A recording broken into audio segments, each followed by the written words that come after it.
呪いのビデオ。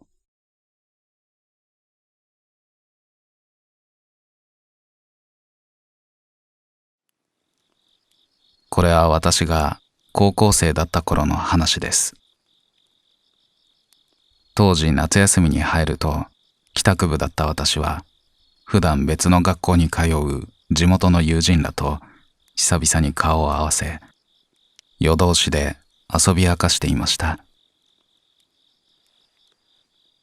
時には友人の家で味もわからない酒をたしなんだり、エロい話で盛り上がったり、朝まで雑魚寝をしていたこともしばしば。今は懐かしい思い出です。いつの時代も夏になれば心霊ものを味わいたくなり、友人宅に泊まる際にはよく近所のビデオ屋でホラービデオを借りては毛布にくるまって見ていたものです。今ではメジャーになっている心霊動画投稿ドキュメンタリーの先駆け、本当にあった呪いのビデオが出回り始めたのも私が10代の頃だったと思います。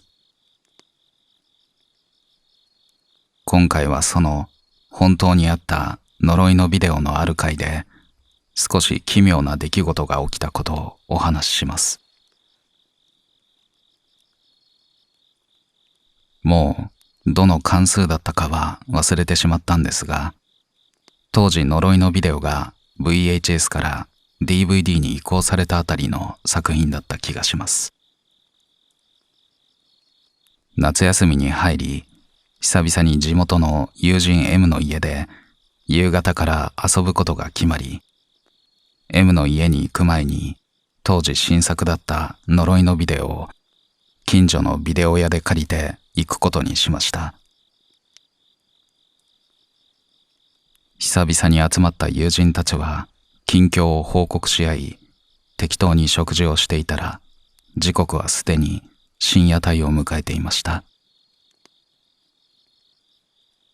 頃合いだと思った友人は部屋を真っ暗にして呪いのビデオをプレイヤーに挿入しました。まあ部屋を暗くして恐怖感を演出しても、その日は 4,5 人友人がいたので、怖いもの見たさというか、大勢でワイワイやりながら見るような感じでした。開始から半分ぐらい経ったところで問題の回が流れ始めました。その映像は年季の入ったもので、オルガンの練習風景を録画したものがそこには流れていました。基本はオルガンとオルガンを弾いている投稿者らしき人の手しか映っていないのですが、薄暗い部屋の中、年季の入ったどこかノスタルジックな感じにさせられる画質の荒さに加え、オルガンのあの独特な音色が絶妙な不気味さを演出させていました。カメラは定点なのでずっとその風景なんですが、しばらくするとオルガンを奏でる手の奥の暗がりから何やら白い光が現れたと思うと、次の瞬間、それは女性の顔に変わりました。正直予想以上に不気味さを感じさせられるその映像も、大勢でワイワイやりながら見るテンションだった私には少し物足りなく感じていたのかもしれません。なんだかんだで DVD をすべて見終わり、気づけば眠りにつく友人もいました。遊び疲れた私たちはここらで少し睡眠をとって早朝に帰宅することに決めました。さほど時間を要することもなく朝を迎え、昨晩騒いでいた友人たちは寝てるのか起きてるのかわからない顔でだらだらと帰りの身支度をし始めました。そんな中、さっさと身支度を済ませた友人の一人 K が何気なく昨晩見た呪いのビデオを頭から見直しているのを私は横目で見ていました。外は夏真っ盛りの早朝。ミンミンゼミがすでに鳴き始めていました。こりゃ一番呪いのビデオを見て怖くないシチュエーションかもな。なんてあの時の私は思っていたかもしれません。気がつけばテレビ画面はあのオルガンの映像になっていました。周りの友人がトイレやら歯磨きやらでバタバタしている中、私と K はぼーっとその映像を眺めていました。あれ？ K はそうつぶやくと、おもむろにリモコンを手に取り、巻き戻しボタンを押しました。おそらく私も K と同じ違和感を感じていました。もう一度映像はオルガンのタイトルから始まりました。しばらく私も意識して眺めていたんですが、しばらくして映像は終わり、リプレイの文字が画面に浮かび上がってきました。あれ、おかしいな。K はまたそうつぶやくと何度か巻き戻し、私もそれを眺めていました。最初はまだ寝ぼけ眼だからかと思っていたものの、何回か巻き戻すたびに何とも言えない不穏さが漂ってきました。出てこない。K は言いました。私もそれに共感していました。昨晩見たオルガンの部屋の奥行きに女性の顔が浮かび上がってこない。本来なら薄暗い背景の中で少しでも白いものが出てくれれば、それだけでこれだっけかなぐらいの感覚でとどめていたかもしれない。けれどその画面に映っているのは何もない暗がりに視聴者への確認用に施された丸印のテロップだけでした。私と K が呆然としていると、友人 M が言いました。昨日は真っ暗な部屋で見たから画面の光の加減で見えやすくなっていただけだよ。と、それには私も K も納得しました。そこで他の友人らが身支度を済ませ部屋に集まると、私たちは試しにもう一度だけ部屋を暗くして、もちろん外部の光を一切遮断し、念のため DVD をプレイヤーからパソコンに移し替えて映像を流して見ることにしました。もしかしたら DVD プレイヤーの故障もあり得ると思ったからです。そして再び映像を流しました。定点カメラの中でほぼ画面の真ん中に浮かび上がってくる女性の顔をどう見落とすことができましょうか。まだ記憶に新しい友人たちの目線は一度同じ場所に注目していました。しばらくして私たちの期待を裏切り、確認用の丸印は何もない暗がりを指していました。カーテン開けて。そう M が言うと、私たちはそそくさと光を取り込みました。私たちはその映像に対してもう特に追求することはありませんでした。帰り間際というのもあり、疲労感もあるせいか、いろいろと考えるのがめんどくさくなっていたのかもしれません。別の何かが出てくるのであれば、まだ盛り上がったかもしれませんが、何もないとなると、インパクトさにかけてどうでもよくなっていたのでしょう。睡眠不足で疲れが溜まっていた。口には出さなかったが、皆そういう解釈をしていたのかもしれません。私たちは M にお礼を言って部屋を後にしようとしました。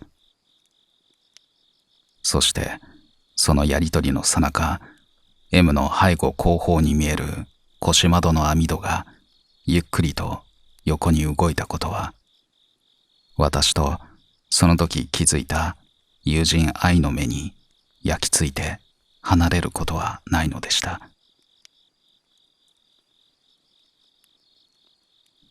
M とは最近音信不通ですが、多分元気にやってることでしょう。これが私が体験した奇妙な出来事です。あの当時、呪いのビデオを見て似たような体験をされた方は、ぜひ教えてください。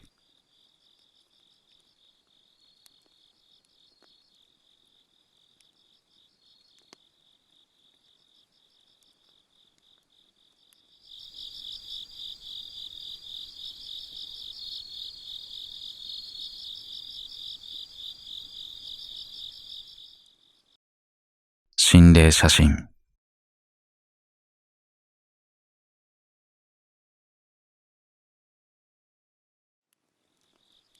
これは友人から聞いた話だ。A と A のいたサークルは大学の同期と宴会の後に写真を撮る習慣があった。それでそのサークルで写真を撮るとき、なぜか同じサークルの B が写真に写りたがらなかった。気になった A が B に、そういえばお前写真嫌がるよな。あれ、なんでなん？とあるとき飲みながら聞いたそうだ。すると B は罰の悪そうな顔で事情を話した。B は大学1年の時、金もなく、都会で暮らす時に少しでも安い物件を探していて、事故物件に目をつけた。それで相場より5000円から1万円程度安いアパートに住むことになった。心理的貸し物件で最近自殺した人がいたところだったそうだ。それでも地方から来た B にとっては初めての一人暮らしでウキウキしていたんだという。それで B は死んだ祖父の形見のポラロイドカメラ、写真を撮るとフィルムが出てきて、時間が経つと写真が出来上がるタイプのカメラで部屋と自分の写真を撮り始めたそうだ。最初は心霊写真を期待していたのだけども、生活環境が徐々に変わっていく風景も面白くて、自分の部屋が変わっていく様子を定期的に撮る趣味ができたようだ。それがAが話を聞いた時から数えて、だいたい半年くらい前の話。そうやって B が写真を部屋で撮り始めて1ヶ月ぐらいしたある日、何気なく不動産屋から聞いていた自殺した人がいたところで、悪ふざけで自殺した様子を真似て写真を撮ってみたそうだ。不謹慎とはいえ、自分の部屋の一人でいる時の一人遊びだった。そうして写真を撮ると、何か自分の後ろが若干ぼやけてるような写真が撮れた。心霊写真かと思ったけども、撮影時のブレみたいなものと大差がなかったため、B はその時は全く気にしなかった。それから B にとっては恐ろしい出来事が続いた。まず夜中にどこからともなく、バチッとか、トントンとか、そういう不可解な音が聞こえるようになった。昼間ボケっとしていると、耳元で風が吹いたような感覚を感じるようになった。もちろん、後ろで窓があるとか、そういうのはない。極めつけは夜の決まった時間、何か重いものが吊るされる時のような音が聞こえるようになった。そうやっていろいろな不可解なことが起きるもんだから、B はこれはもうお化けがいるんじゃないかと恐ろしくなったそうだ。それで心霊写真なんかに興味があったこともあり、怖い反面好奇心が出始めて、それで幽霊が映りそうなタイミングで写真を撮ることにしたらしい。夜の決まった時間で音が鳴る現象。それは部屋のロフトの登るところ近くで音がするから、タイミングを合わせてシャッターを切ることにしたそうだ。それから時間が来て音が鳴って写真を撮った。撮った写真を見てみると、そこには何もなかった。音は気のせいで幽霊なんていないんじゃないかと B はこの時は思って、ポラロイドカメラのレンズをなんとなく見つめていて、そこで誤って自分にシャッターを切ってしまったという。撮れた写真から像が出てきて、それを見た B は顔を引きつらせた。自分の後ろに何かいるような写真が撮れていた。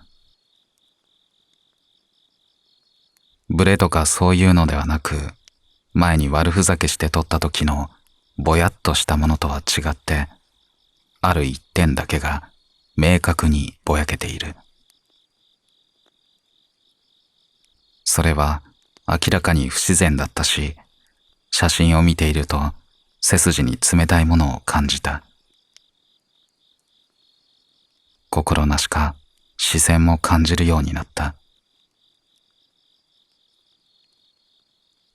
そうして B は、だから写真を撮るとさ、変なの写るようになったし、写真を撮った後は必ず視線を感じるようになっちゃって、自分の写真撮れなくなったんだ、と語った。そこで A はふと疑問に思った。写真を撮るときは必ずって、その後何度か撮っていたのかと聞く。B はうなずいて、そりゃ気のせいかもと思ってさ、何度か試しに撮ってみたんだ。それと幼馴染と写真を撮る機会があったりしてさ、それで、と B は話を区切った。それで B が写真を撮るたびにぼやけている何かが少しずつ形が明確になっていっているという。何度も撮るとどんどんそれは人の形になっていき、 B をものすごい形相で睨みつけていると。だからもう B は怖くて自分の写真を撮れなくなったらしい。就活の証明写真とか、俺、どうしたらいいんだ。B は心底参った様子で、そうぼやいていたそうだ。これが、俺が友人から聞いた話。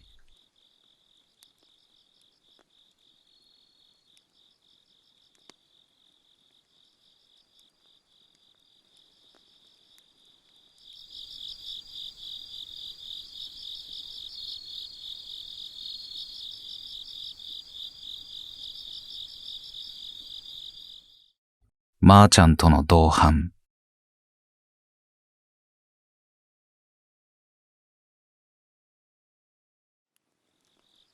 私は大学進学を機に親元を離れ、愛知県で一人暮らしをしていました。これはその時の話です。大学2年生の春に友人数人と夏休みに一緒に自動車の免許を取ろうという話になりました。確か数人で申し込むと少し安くなるコースがあったからだと記憶しています。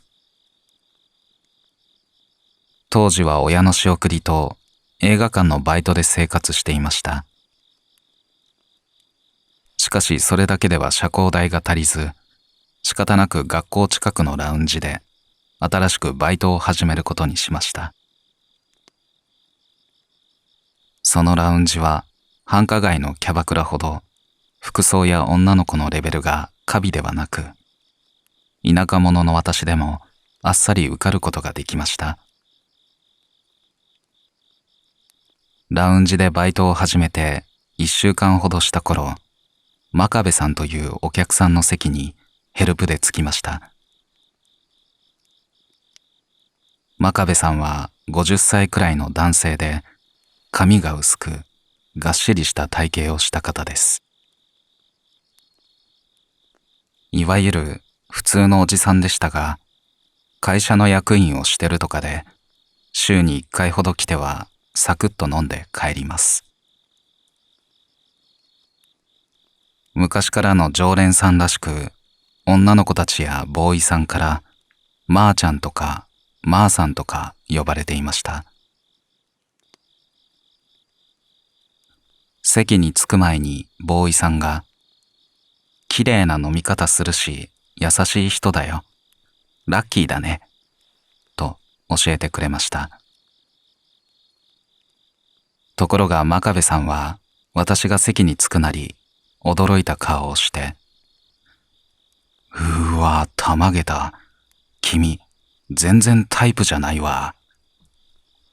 と、よほど驚いたのか、大きな声で叫びました。内心ムッとしましたが、容姿に関してあれこれ言われることは、バイトを始めて早くに慣れてしまいました。気にせず接客していましたが、真壁さんは私に向かって、タイプじゃない、と何度も繰り返します。さすがに反応に困り、担当の指名を受けた先輩キャストに助けを求めましたが、その子は顔色が悪く、何やら挙動不審な様子でした。結局その子は真壁さんが帰ると体調不良で帰宅し、その直後に店を辞めてしまいました。後日、真壁さんはあれほど好みじゃないと言っていたはずの私を指名して店にやってきました。相変わらず会話の間に、タイプじゃないなぁ、とつぶやいていましたが、面倒な飲み方はしない上、ドリンクもたくさんくれて、ボーイさんの言っていた通り、いい方だと感じました。しばらく経った頃、真壁さんから同伴に誘われました。同伴は出勤前にお客さんとご飯を食べたり、軽く出かけて、その後お店に出勤する制度です。せっかくなのでお誘いに乗り、お店から少し離れた串カツ屋さんまでご飯を食べに行くことになりました。当日、食事後に真壁さんが呼んだタクシーでお店まで向かいました。後部座席の左側に私、真壁さんは右側に座っていました。お店までの道すがら、真壁さんは大きな家やマンションを指さしては、あれ、俺んちだよ、とつまらない冗談を連発しています。適当に言いなしながら会話を続けていると、ふとタクシーが信号待ちしてる間に、ここ、俺の、という声が左側から聞こえました。最後の方は声が小さすぎて聞こえませんでしたが、また真壁さんがふざけてるのだと思って、もうまたそれと真壁さんの方を向きました。しかし真壁さんは何も話していません。無表情で私の後ろ、窓の外を見ています。つられて外を見ると、道路脇の墓地に男性が立っていました。その男性と目が合います。そして男性が口を動かすと、すぐ横から、ここ、俺の、と聞こえてきました。歩道を挟んで窓も閉まってるというのに、はっきり聞こえたんです。感じたことのない寒気が背筋に走り、急いで墓地から目をそらしました。それでも耳には男性の声が聞こえ続けていました。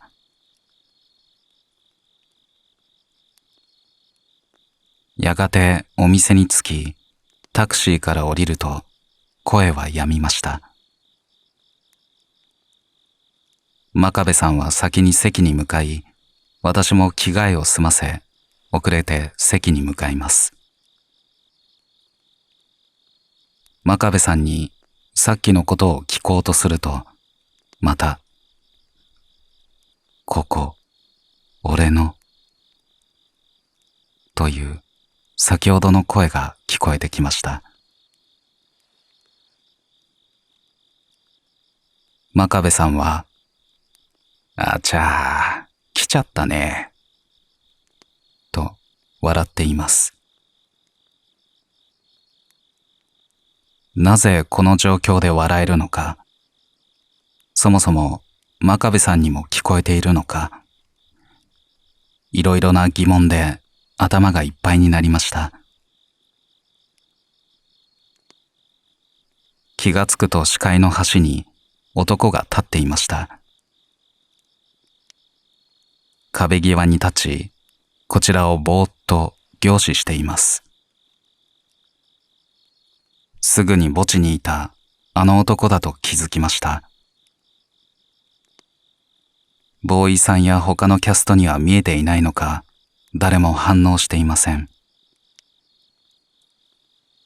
男はゆっくり足を動かさず、滑るようにこちらへ近づいてきます。テーブルの横まで来て、ピタッと止まると、顔をぐーっと近づけ、ここ、俺の、とつぶやきました。もう怖くて怖くて、半分泣いていたんですが、真壁さんは男を気にする素振りもなく、怖いなら腕につかまってもいいよ。などとニヤニヤ話しかけてきます。怖いやら腹立たしいやらで情緒はぐちゃぐちゃでしたが、背に腹は変えられません。必死の思いで真壁さんにつかまり、男の声を聞かないよう真壁さんの方を向き、いつもの倍の勢いで話し続けました。男の声はだんだんはっきりしてきて、油断すると、ここ、俺の、の先が聞こえてきそうでした。真壁さんが帰ったらどうしよう。一人で耐えられる気がしない。お祓いに行かなきゃ。いろいろ考えてる間に、無情にも真壁さんが帰る時間になってしまいました。真壁さんをお見送りするため席を立つと、男の気配がふっと消えました。思わず男がいた場所を見るも何もありません。あっけに取られる私に真壁さんはニヤニヤ笑ってこう言います。ほらね、君は俺のタイプじゃないから。意味がわからないまま真壁さんをお見送りし、私もその日は早退しました。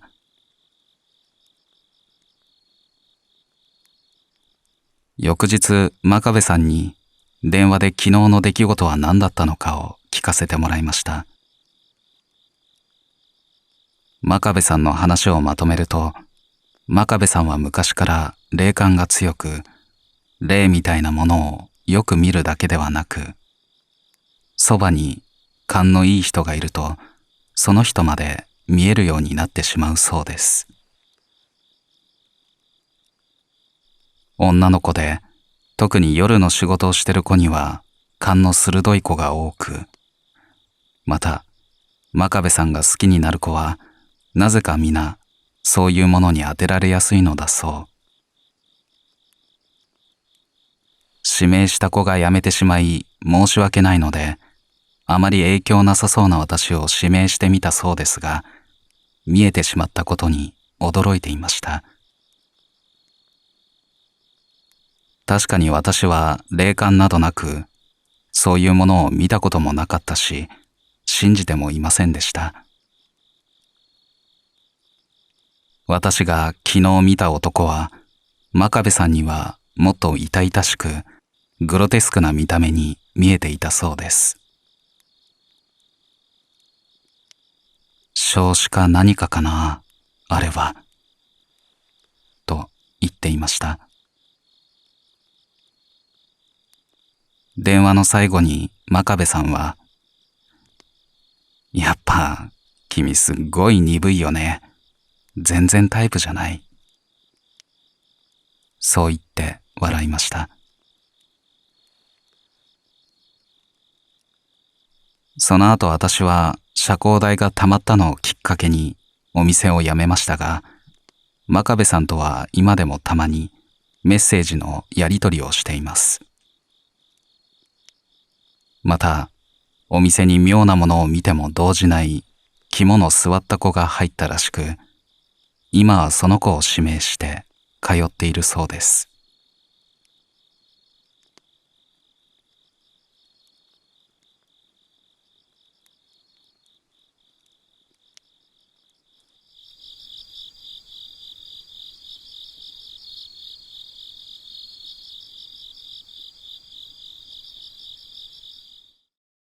血まみれ。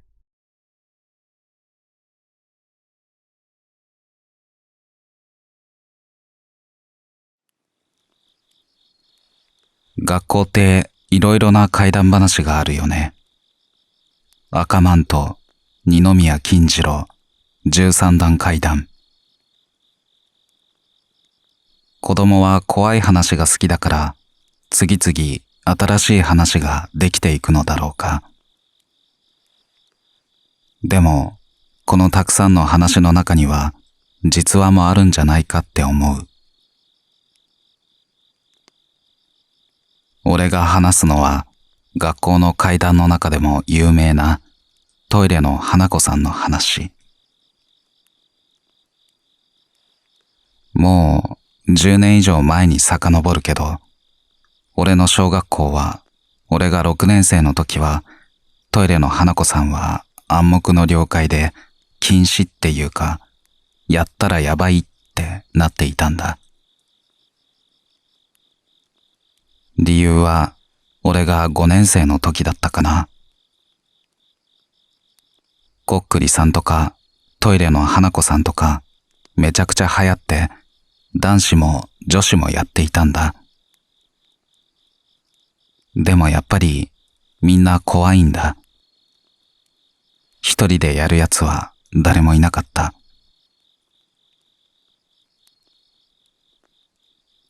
ある日も昼休みに男子、女子15人ぐらい集まって理科室の隣のトイレでトイレの花子さんをやっていた。理科室の横のトイレは入り口にもドアがあって外からは見えないんだ。確か3階のトイレだったかな。俺は女子トイレに入るのが少し恥ずかしかったけど、一回やってみた。外で待ってる間もドキドキしていた。一度に入るのは男女4人ぐらいだった。トイレに入って数秒後、コンコンコンってノックの音がして、次に、花子さんって呼ぶ声がして静かになる。で、中の人が出てきて、やっぱり出ないね、なんて話して、じゃあ次は俺らがやってくるって交代してお決まりの音がする。コンコンコン、花子さんって。でもやっぱり出ないんだ。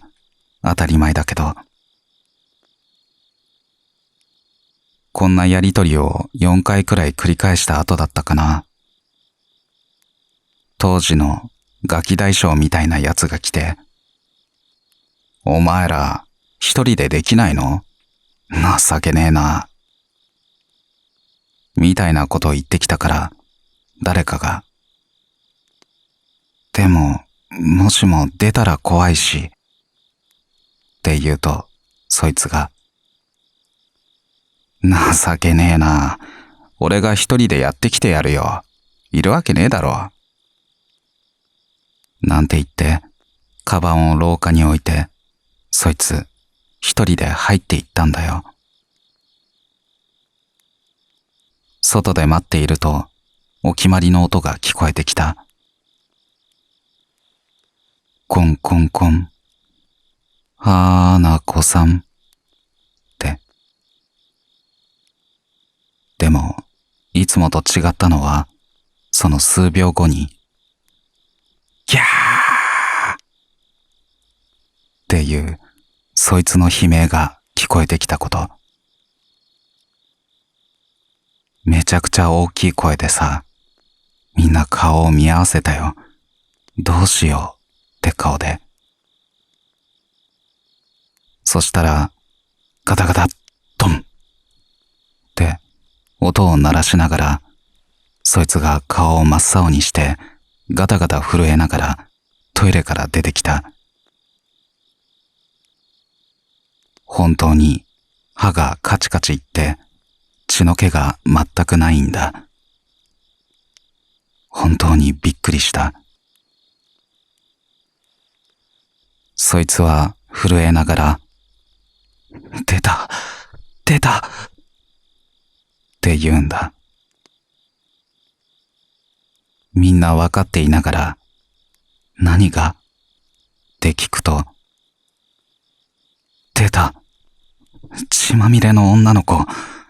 勝手にドアが開いて、血まみれの女の子が、はーいってこっち見て、笑ってた。って言うんだ。もう、かなり昔の話だけど、そいつの顔は今でも覚えてる。女子は、キャーとかって怖がって、男子は確認しに行くとか言ってたけど、確認に行くことはできなかった。だって、そいつの様子が危なくて、震えながらずっと、出た、血まみれって言っていたんだから。とりあえず保健室に連れて行こうってことになって連れて行った。保健室の先生に、どうしたの？顔真っ青だけど。と聞かれたけど、どうせ信じないだろうから、突然気分が悪くなって、と言ってごまかした。で、体温を測ったら、そいつ40度近い熱があったんだ。みんな本当に驚いていた。もちろんそいつは早退して、トイレは確かめに行かなかった。で、その次の日も、そいつは休んだんだ。次の日も、そのまた次の日も。4日目になると、元気に学校に来たんだけど、誰も花子さんのことには触れなかった。花子さんがいるかどうかは結局わからないけど、そいつが40度近い熱を出したのと、早退して3日間休んだのは本当の話。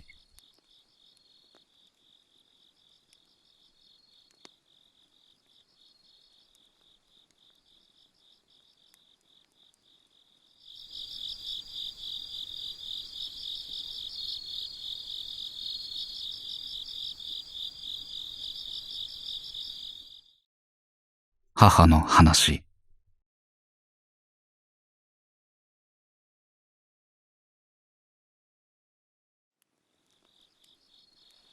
私の母には霊感があります。私自身には霊感などないと思って生きているんですが、そんな私でも母と暮らしている頃は、やたらと心霊現象に遭いました。今回は中でも怖かったお話をさせていただきます。小学校高学年くらいの頃、母の会社の忘年会に参加しました。母子家庭なので子守りをする人がおらず、私も冬休み中だったので一緒に参加しました。忘年会が終わったのが午前1時頃で、車を止めてある公民館まで移動して車に乗り込もうとしたとき、あれ、何あれ。目の前にある公民館。黒い人影が公民館の室内集会所をぐるぐると走り回っていました。私の声に母も気づき、二人でしばらく呆然と見つめていました。すると母が何やら独り言を言ってるのが聞こえ、我に返り怖くなったので、早く帰ろうと車に乗り込みました。母も急いで乗り込み、その場を離れました。帰り道、あれは何だったんだろうね、と話をし、帰宅。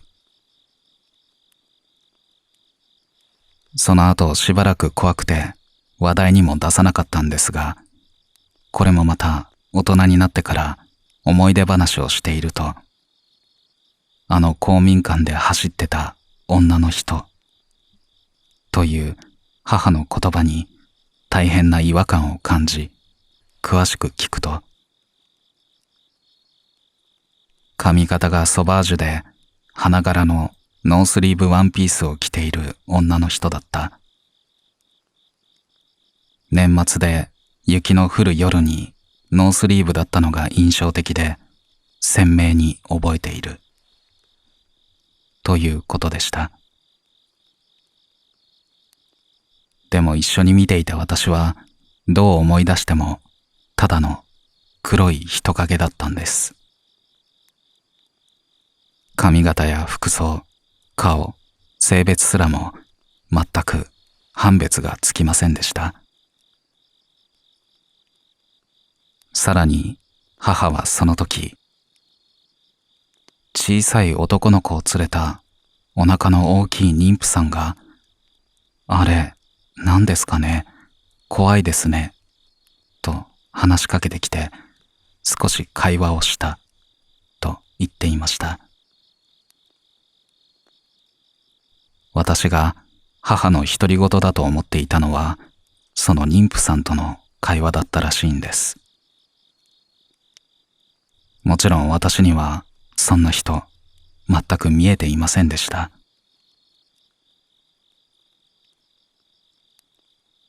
母は常に見えるというわけではないので、母自身がめちゃくちゃ怖がりです。よくわかんないけど、霊とは波長が合うのかなと言っていました。そろそろ60になりますが、最近では見なくなったとのことです。加齢によって霊感も消えていくんでしょうか。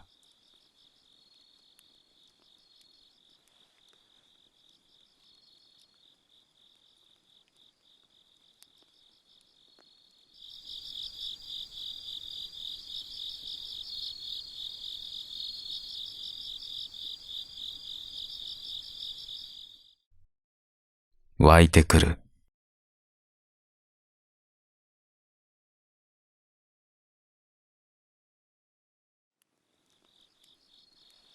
この話は人から聞いた話。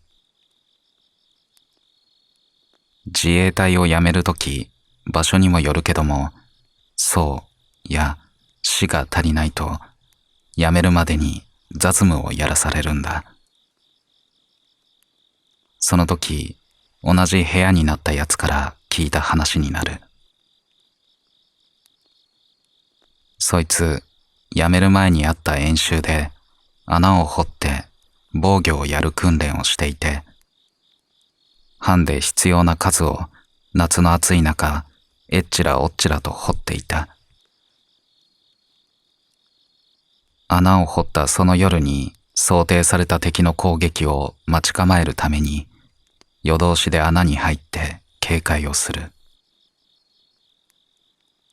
自衛隊にいたことある人だと想像しやすいと思う。それで穴掘りに慣れていない新米だったら、昼間から日が落ちるまで一気に掘るから、ヘトヘトになりながら警戒任務をするものだから、ぼーっとしがちになるわけだ。たまに教官が、居眠りしてるやつはいねえが、とやってくるのも怖いけど、それより前に演習場自体がちょっと曰くつきで、まあ、自衛隊の基地や駐屯地、演習場に限らず、公共施設って曰くつきなところ自体多い中でも、そこの演習場は自殺の名所だとか、近くに謎の慰霊碑がある、だの、お化けが出る区画がある、だのと、いろいろな話があった。そいつがそんな演習場で警戒していると、なんとなく変なものが見えたような気がしてくることもあったらしい。けど問題だったのは、深夜になってシーンとなった時に足をつかまれる感覚があったこと。穴ってそこまで広くなくて、かがんで頭を抱えると、ほぼぎゅうぎゅう詰めになる一人用の穴だったんだけど、足をつかまれるっていうのがおかしかった。塹壕足になったのかな、と心配になったそいつは、下を向くと何か違和感があった。手榴弾を蹴り入れる横穴からニュッと何か出ているように見えたんだと。それでかがんで見てみると、その手榴弾を入れる小さな穴からニュッと手が生えていたらしい。自衛隊には演習場に謎の仏さんが出た話とか、大社が曰く付きで何か出る話とか割とある話だけども、実際目にすると固まるようで、数秒は状況を飲み込めずに冷や汗をかきながら硬直したんだそうだ。それでもしかしたらご遺体を引き当てたんじゃないかと確認しようとしたら、人の声が足元から聞こえてくる。それで穴の最下層を見てみると、ボコボコボコボコンと人の顔が湧いて出てきていた。男も女もいろいろな顔。しかも足を掴んでいる腕の先がずるっずるっと出始めてきていたのだとか。それで、あ、これまずいやつだとなって、足を掴んでる腕を振り払って死ぬほど急いで穴から抜け出したんだとか。本人はギリギリの理性で絶叫しなかったことだけは自分を褒めてやりたいと言っていた。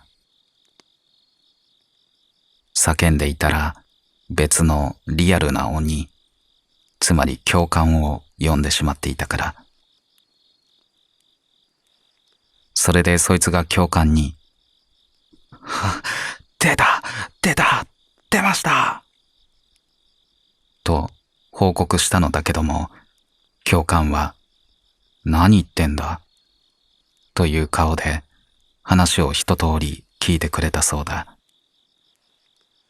それで、お前な、仕事中だぞ。わかった。俺が確認してやるから、お前気が済んだら任務に戻れ。と言って、一緒に確認してくれたそうだ。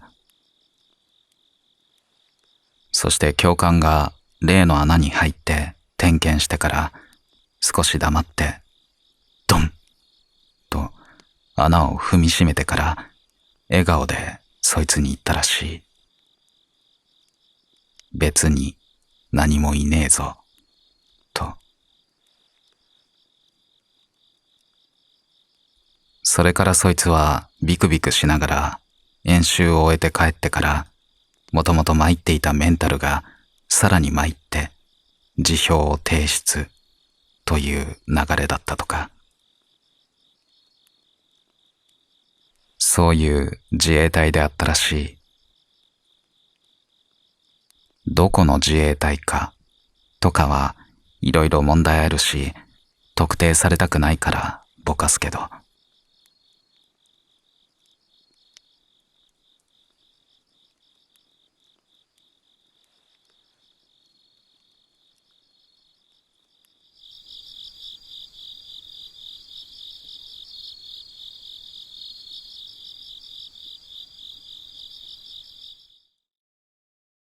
導かれている。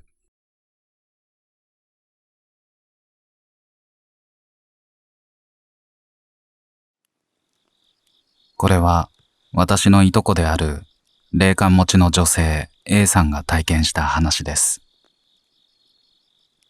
A さんは以前、学業と並行して和菓子屋さんでアルバイトをしていました。前からやってみたいと思っていた和菓子屋さんでのアルバイトを始めたわけですが、一つ気がかりなことがありました。それはアルバイト初日になんとなくですが、その店に表現しがたい嫌な雰囲気が漂っているのを感じたことです。しかし、お店は普段ひっきりなしにお客様が訪れ、一息つく間もありません。初日に感じた違和感は、その忙しさから徐々に忘れていきました。ある日のことです。店主のおじさんから、A さん、倉庫にある黄色いテープが貼ってある段ボールの中身を使いたいから、一つ持ってきてもらってもいいかい？と頼まれました。A さんはすぐに承諾し、早速倉庫に向かいました。倉庫として使っている部屋は店の一番奥にあり、普段和菓子作りの簡単な手伝いをする A さんが行くことはあまりありませんでした。倉庫に到着した A さんはドアをガラガラッと勢いよく開けました。倉庫には段ボールや備品が所狭しと並べてあり、探すのに苦労するかと思いました。ですが、黄色いテープという目印があったため、すぐに目的の段ボールを見つけることができました。それを持って出ようと思ったとき、なぜかアルバイト初日に感じたあの嫌な雰囲気を感じ取りました。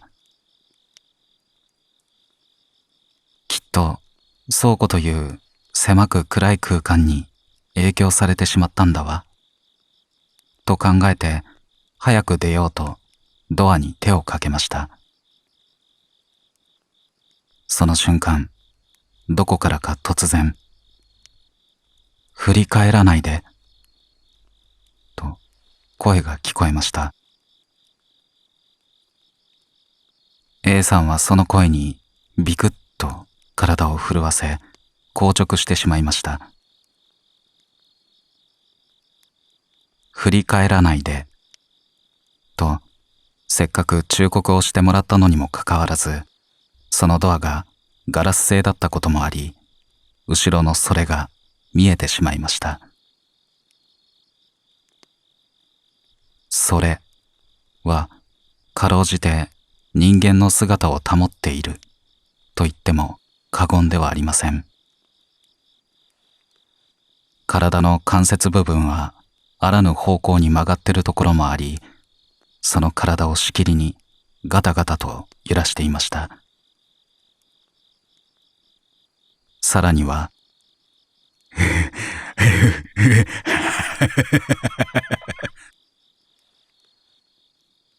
というおぞましい声を出して A さんの顔をじーっと見つめています。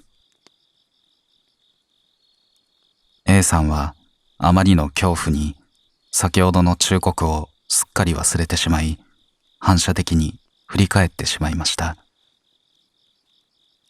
そしてそれと対面してしまったと思ったんですが、振り返った時には何もいませんでした。後ろを振り返ったまま呆然と立ち尽くしていた A さんでしたが、つい数秒前の気持ち悪さが一気に全身を駆け巡り、段ボールを抱えて全速力で走って店主のもとに戻りました。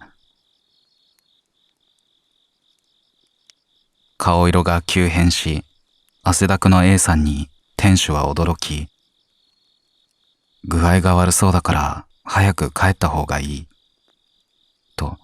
声をかけてくれました。A さんもそれがいた倉庫を背後にこのまま仕事を続けられないと思い、お言葉に甘えて帰宅することにしました。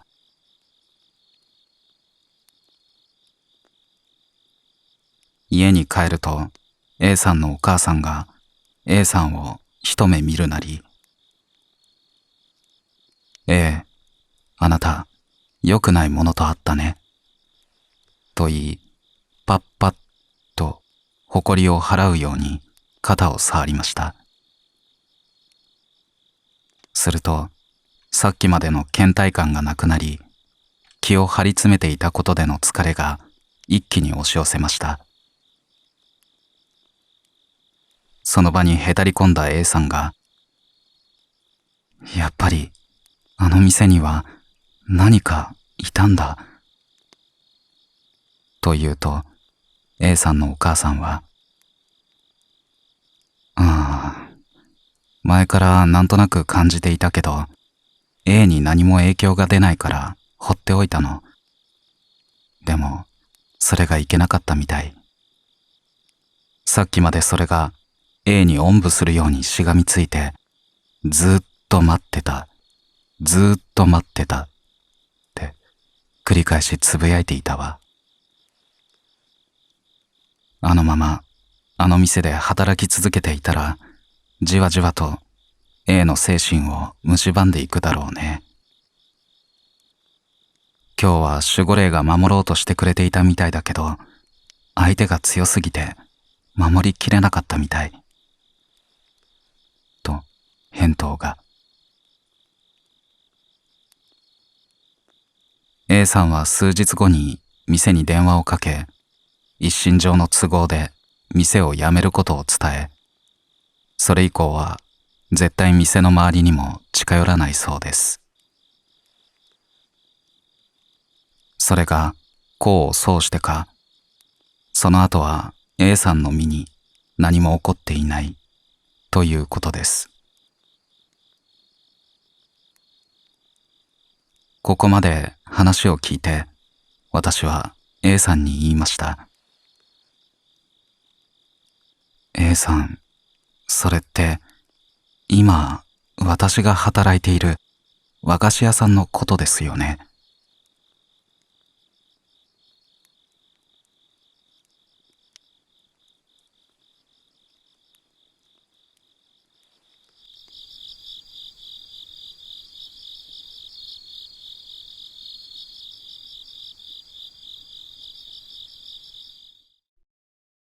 血のつく雨。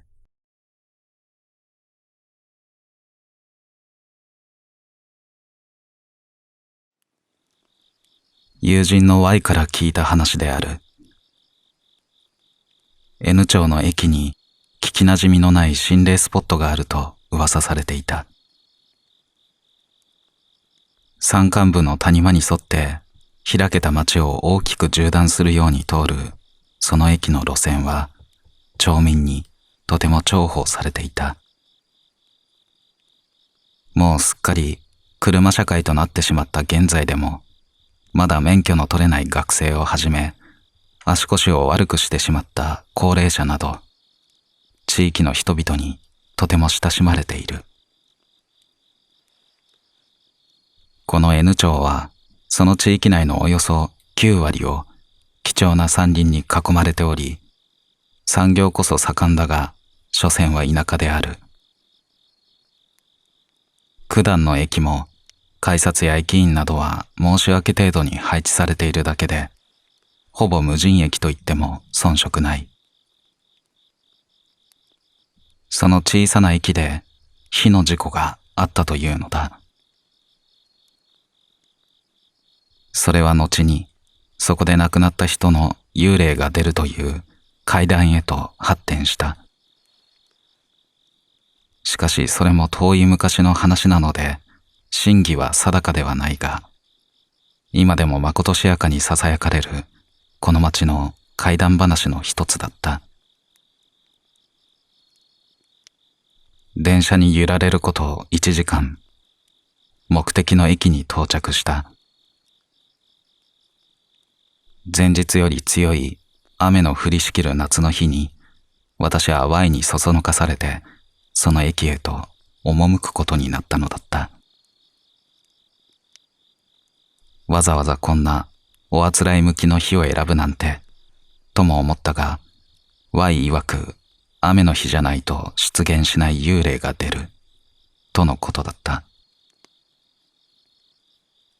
雨の日に出る幽霊はおつなものだ、とは Y の段だが、水教とはまさにこのことなのだろうと思う。私も同じ地域出身ではあるが、その町とは少し離れているので、あまり馴染みがなかった。とはいえやはり、自分の住んでる町と同じくらい、のどかな場所だった。合計2面3線のホームの地上駅で、降りる位置からすぐ跨線橋に登ることができ、改札への道は都会ほど険しくも迷路でもない。私は Y と共にバケツをひっくり返したような豪雨の中でホームへ降り立ち、何度か周りを見渡した後、一旦改札を出ようということになった。いくら水教な物見湯山だとしても、さすがにもう少し雨が弱まるのを待った方がいいというのが、第一、第二に、このままずっと改札を出ないのはいけないからである。田舎町ではあるが、それでも駅前は多少の賑わいを保っており、何店舗かあるお土産屋さんなどの隣にある喫茶店にとりあえず入ることにした。その駅で亡くなったのは、当時まだ中学生だった14歳の学生だという。が、何せ本当に古い話で、地元でも知ってる人などほとんどいないというので、まるで都市伝説のような話であるらしく、実際に似たような事件があったのかすらも疑わしいという。何でも雨の日にホームで路線を見下ろしている姿が見えるらしいよ。その見える姿が学生服のようだという。つまりそれが要因となって戦術の話が出来上がったという可能性もなくはない。卵が先か鶏が先かの話だ。しかし例えば霊感のあるものであれば、その姿を目撃することは珍しいことではないらしく、Y をはじめ地元の若い連中の間では見たというものも多いという。だがそれも誰々の友達がだとか、先輩の誰々がだとか、さらにその彼女だか彼氏だかがというフレンドオブフレンドの領域を出ないのだが、しばし関係ない話も交え、Yとの談笑が続き、話の合間にふと窓の外に目をやると、雨足は多少弱くなってきていた。そろそろいいだろうということで、Y と共に再び改札を抜け、ホームへと向かった。先ほどとは違って視界は多少明瞭になり、また電車は1時間に1回しか来ないため散策の時間はあった。Y と2人でそう長くはないホームを歩き始めたが、それはすぐに見つかった。ホームにはゆるい Y 字型にできた屋根があるのだが、風に吹かれる雨のせいで床はすべて濡れているはずなのだが、ある一箇所だけ全く濡れていない部分があるのを発見したのだ。それは道にあるマンホールよりは小ぶりな円形で、人一人分が立てる領域くらいだと思った。数メートル離れた位置から見つけたので、もう少し近くで見たい気持ちもあったが、なぜかその場所は妙に近寄りがたい雰囲気を醸し出していた。それは Y も同じようで、二人して立ち尽くしてしまった。私に霊感と呼ばれるものはないのだが、それでもその一箇所に学生服を着た誰かが佇んでるのであろうことは容易に想像ができた。なぜかはわからないが、気づけば私の頬には涙が伝っていた。同時に、きっと彼は自殺してしまったのだと直感した。隣の Y に顔を覗かれて恥ずかしく思い、雨だとごまかしたが、Y も泣いていたように見えた。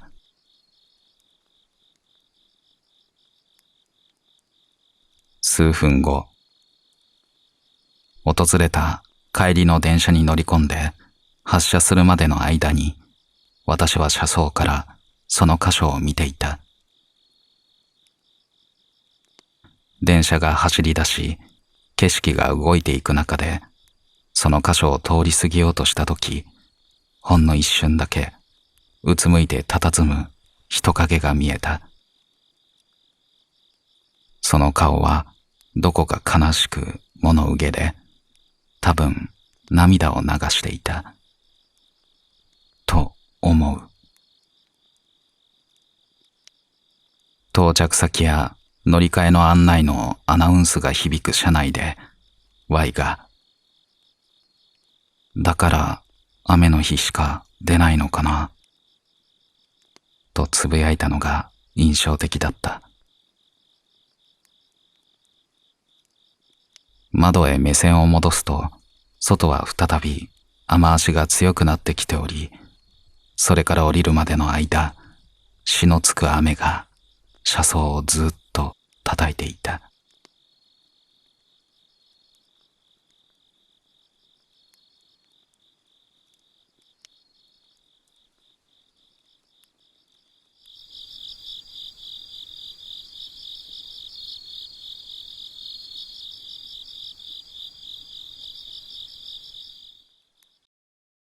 タニちゃん。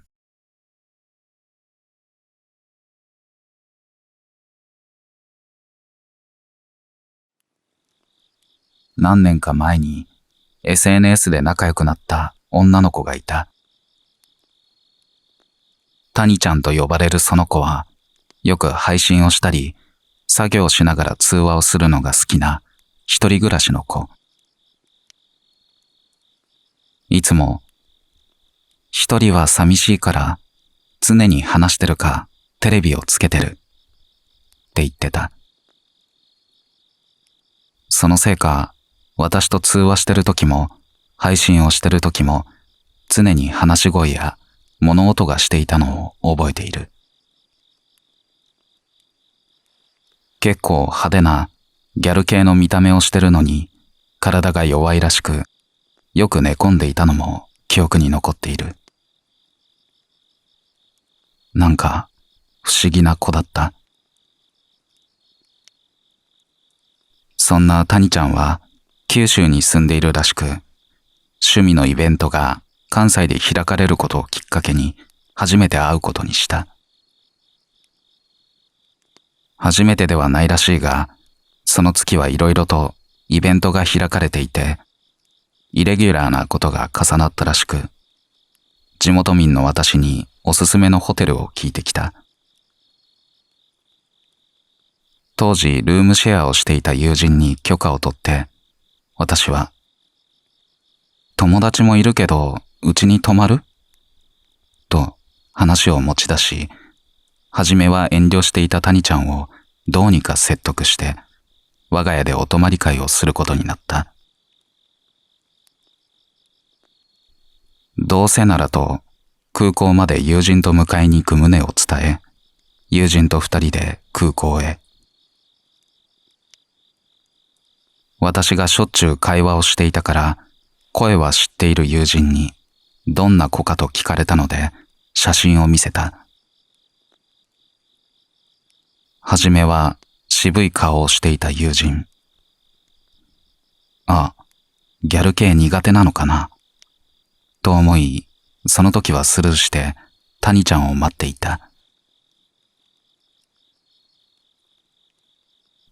少し経った頃、他のお客さんたちに紛れて彼女らしき人が出口から出てきた。相変わらず金髪で派手な彼女を隣の友人が目を見開きながら喉を鳴らして凝視している。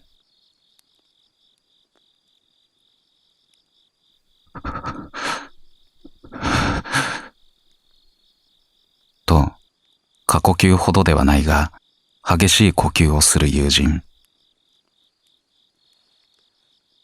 谷ちゃんには友人の体調が悪いから少し遅れるとメッセージを送り、友人を少し離れたベンチへと座らせた。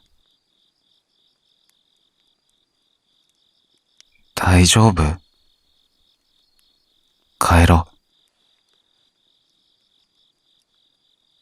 友人はお茶を口の中で転がした後、真剣な目つきでそう言った。待ってるのに帰るの？どうして？多分当時そんな感じで聞いてみた。もともと友人が霊感が強く、たまに生きてるか死んでるかわからなくなるということは知っていたので、まさかと思って聞いてみた。あかんの？幽霊的な意味で。友人は無言でうなずいた。相当やばいと思う。見たことないもん、あんな人。途切れ途切れに伝える友人。スマホのイラストアプリを立ち上げ、先ほどの様子を描いてくれた。趣味で漫画を描いてるだけあって、その絵はわかりやすく、彼女の見えたものが映し出される。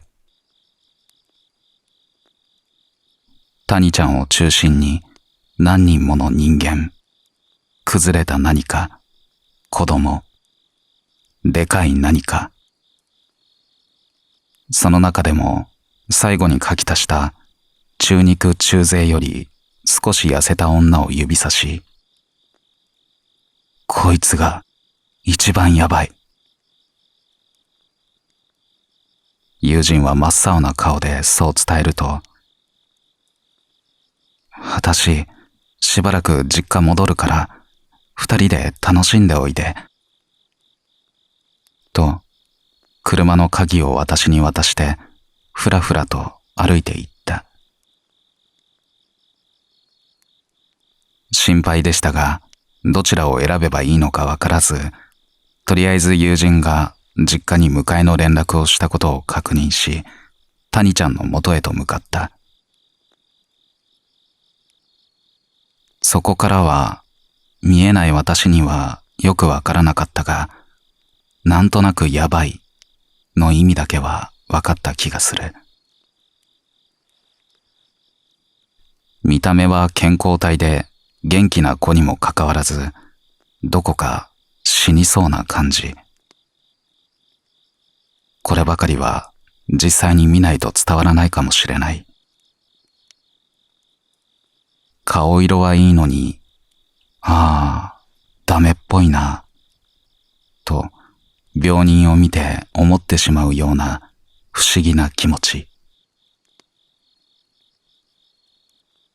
さすがにそれ以上はよくわからなかったので、普通にお泊まり会とイベントを楽しんで解散した。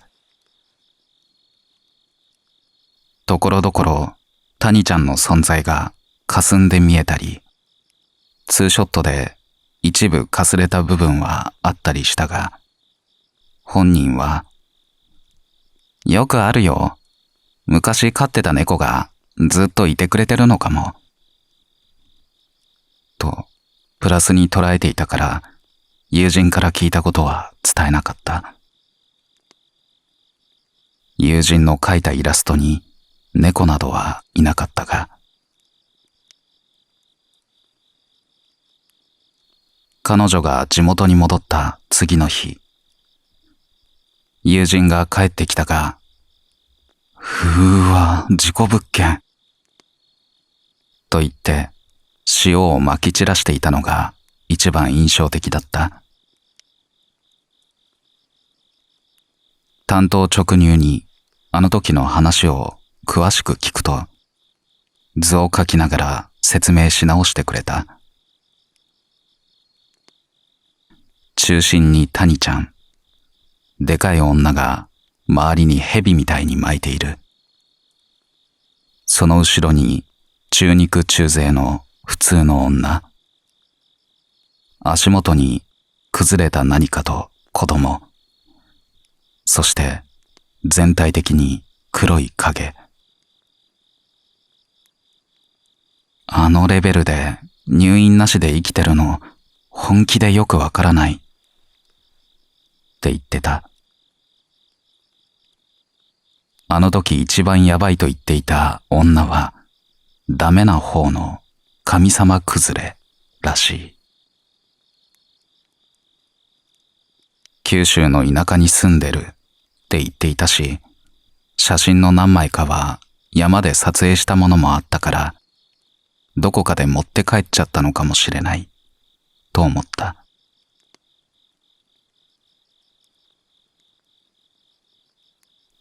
以上になります。オチが弱いですが、実はゆえなので許してください。友人曰く、自身のお祓いの席で祠を壊した高校生のお祓いが一つ前で行われた時に見かけたやばい方の神様と同じ感じがしたからそうだと思うと言っていました。数年前、突然アカウントを消して以来、今はどこで何をしているのかわかりませんが、谷ちゃんがまだ生きてるといいです。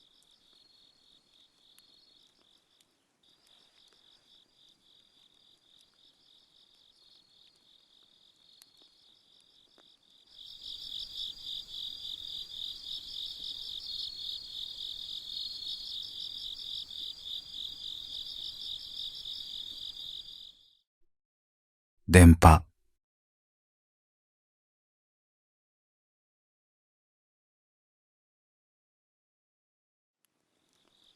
これは私が小学生の頃の話です。私の家族は親戚間のつながりが強く、定期的に母の兄弟の家に泊まりに行っていました。目立った建物の少ない、言い方を悪くしたらちょっと田舎っぽいところにいとこの家はあります。町の中心地に行けば建物も多いんですが、いとこの住んでいる地域は家が多い住宅地になっています。といっても大きな都市に比べればとても小さな規模の住宅街です。近隣の住民とも仲が良く、私もいとこの友達と遊ばせてもらっていました。鬼ごっこやかくれんぼなど、夕方にはいつも泥だらけになって家に帰ってきます。ある日、いとこと友人の A ちゃんと遊んでいると、A ちゃんがここの住宅街の奇妙な噂を話し始めました。そこの赤い屋根の家があるでしょ。今は誰も住んでいないらしいのだけれど、6時過ぎに郵便受けを覗くと階段におばあさんが座っていて、こっちにおいでって手招きしてるんだって。そのおばあさんに話しかけられちゃうと家に閉じ込められちゃうんだって。と。なんでもここの家、ずっと昔からあるらしく、いつも真っ暗。誰も住んでいないはずなのに、いつまでもここにあるため、魔女が住んでいる、なんて言われているそうです。度胸試しでインターホンを鳴らしたり、誰も住んでないからと壁に落書きがされていたり、もう荒れ放題なんだとか。当時の私はとても怖がりで、絶対にその家には近づきたくないと考えていましたが、いとこが、面白そうだから今度行ってみよう、と言い出しました。怖かったら来なくても大丈夫だよ、と少し煽り口調で私に話すいとこ。私は、怖くねえし、一緒に見に行こう、と強がった様子で返事をし、その赤い屋根の家に行くことに決めました。時刻は夕方の6時過ぎ。辺りは夕暮れで燃えてるように真っ赤な夕日が沈みかかっています。雰囲気はバッチリの状態で、私と A ちゃん、いとこの3人で家の前に集まりました。いざ家の前に来てみると、家の塗装はところどころ剥がれて、下地がむき出しになっていたり、窓もいくつか割れています。そして背の高い草木が伸び放題のため、雰囲気がまがまがしく、まさしく魔女が住んでるような見た目でした。敷地をまたぐだけでも勇気がいります。茶色の薄っぺらい玄関扉の前に行くのに躊躇していると、A ちゃんが最初に足を踏み入れました。女の子が最初に勇気を出して進んだのに、男2人がもじもじしてるわけにもいかず、私たちも敷地に足を踏み入れました。扉の前まで足を運ぶと、目の前には郵便受けが。しばらくの沈黙の後、いとこが、俺が最初に覗く、と言い出しました。次に自分、最後に A ちゃんが覗くという順番に決定しました。いとこはかがみ、息を整え、そっと郵便受けを開けました。私は、どうだ、何か見えたかと尋ねると、いとこは、いや、それが何も、というか真っ暗で何も見えないんだ、と覗きながら言います。じゃあ次、俺が見るわ、と郵便受けの前でかがみました。何も見えないなら怖いものはないという気持ちから、時間をかけずにさっと郵便受けを開けました。中を見ると、うっすら玄関の構造がわかるくらいの明るさしかないため、真っ暗と言ってもいい程度の明るさしかありません。私は何か見えたらどうしようという気持ちから安堵した様子で一度大きく息を吸い込み、もう一度中を凝視しました。すると上の方からギシッギシッという音とともに誰かが歩くような音が聞こえました。これは階段を降りてくる音。私は驚き、尻餅をついてしまいました。二人が駆け寄ってきて、どうした？何があったんだ？と聞いてくると、誰かが階段を降りてくる音が聞こえた。と答えます。私は今ならまだ何事もなく帰れる。帰ろう。と提案しましたが、A ちゃんが、今帰ったら後悔する。何かあるわけでもないんだし、私見たい。と言い出します。気が強い A ちゃんは一度言い出したらなかなか引き下がりません。いとこは、どうなっても知らないぞ。と言いますが、大丈夫だって。と食い下がり、郵便受けの前に行きます。A ちゃんは覚悟した様子で郵便受けを一気に開けました。私たちは、どうだと A ちゃんに話しかけます。すると、いや、誰もいな、と言いかけたとき、A ちゃんは口を閉ざしました。どうした？大丈夫か？と話しかけますが、応答がありません。よく見てみると、A ちゃんは小刻みに震えています。そして、郵便受けの前で泡を吹いて倒れてしまいました。私たちはどうしたらいいかわからず、A ちゃんを引きずりながら家を後にしました。急いで A ちゃんの家に向かい、A ちゃんの親に何があったかを説明し、しばらくした後に救急車が到着。そのまま A ちゃんは病院へ搬送されました。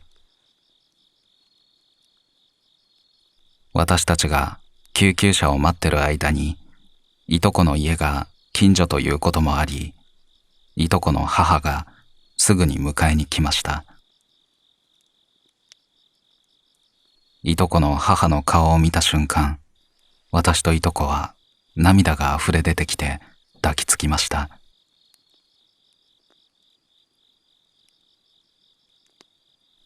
後日、1週間ほど経ち、A ちゃんが退院したが、学校にはまだ行けない、とのことでお見舞いに来ました。家に着くとお母さんが、あら、いらっしゃい、と出迎えます。顔は少しやつれた様子で、目も少しくすんでいました。お見舞いに来ました。あの日はごめんなさい。と謝罪をすると無表情で、大丈夫よ。引き止めてくれたのに、あの子が無理を言うから。と。表情の変化がないため、どこか気味悪さを感じましたが、私たちを責める様子はなく、でもね、と話を続けます。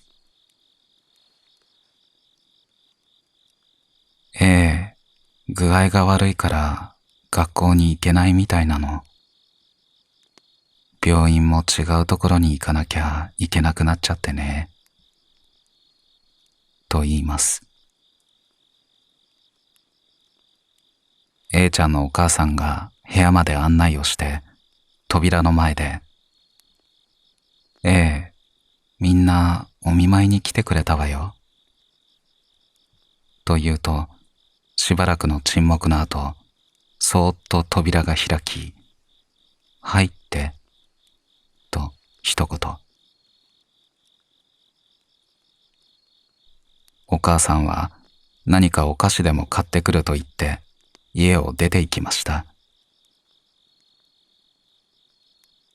私たちは部屋の暗さに驚き、思わず息を飲みました。カーテンを閉め切り、一切の光が侵入できなくなっているその部屋は、嫌でもあの家のことを脳裏によぎらせます。そして毛布にくるまり、ベッドの隅で一人縮こまっている A ちゃんがそこにはいました。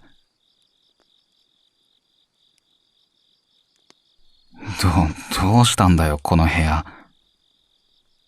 と、いとこが話しかけます。A ちゃんは私たちとは目も合わせず、小さな声で話し始めました。明るいと嫌がるから、と。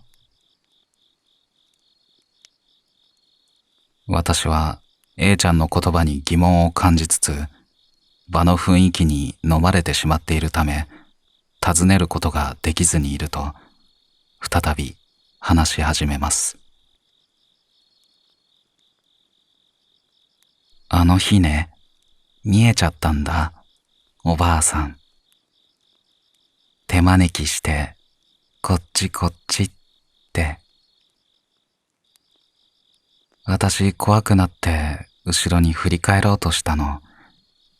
そしたら郵便受けから手が出てきてね。手で私の口を塞いで小さな声で、お前に決めたって。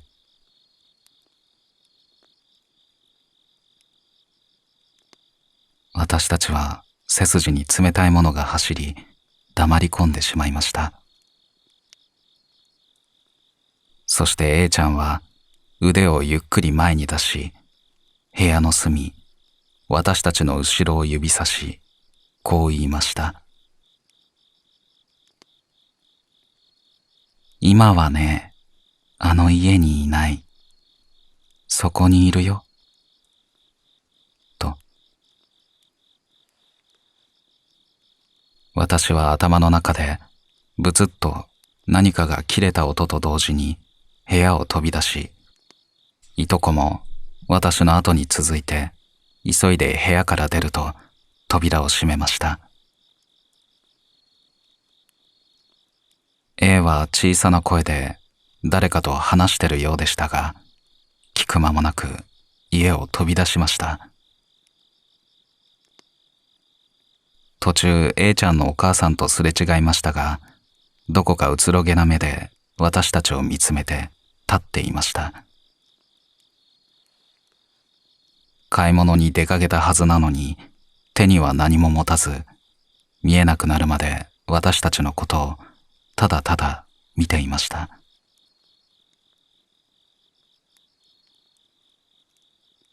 それ以来、A ちゃんは学校に姿も見せず、後に転校して元気にしているらしいです。らしいというのは、転校先の学校は明かされておらず、まだあれ以来誰も A ちゃんに会っていないためわからない。ですが、A ちゃんのお母さんは時々見かけるらしく、声をかけると、A は元気ですよ。